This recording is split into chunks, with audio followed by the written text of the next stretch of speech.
anh mỏi mỏi buông vào từ dia từ hắn trái là rung lên em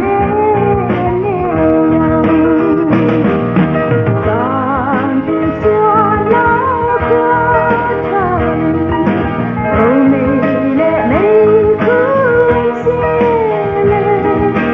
vui và lên chia nhắn theo kỷ niệm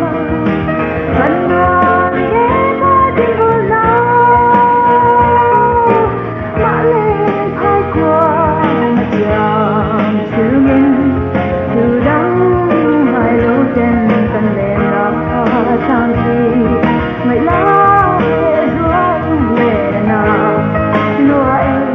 khi dòng hồ mà đánh lên ta doam lâu làm chạm đi tháo dây vai mềm thình thình lên buồn dẫu từ chiang đôi sẽ tin lên em trong tim lên em đó vàng tình xuân lâu qua trời âu mây lệ mây cứ vui và lên chia nhắn theo kỷ niệm vẫn còn nghe ta tiếng buồn mã lên thái qua mặt trăng thứ mình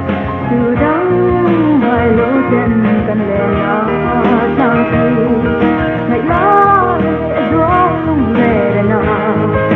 cây dòng hồ mà đánh lên doam lâu ngày lá ruộng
lệ nào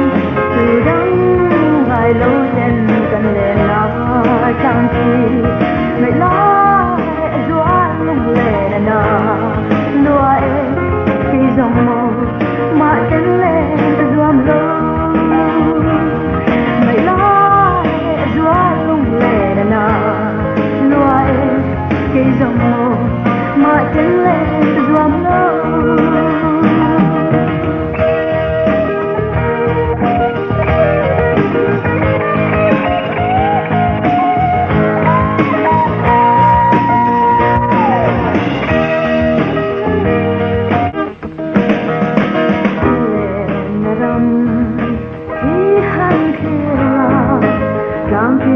anh mỏi mỏi buông vào từ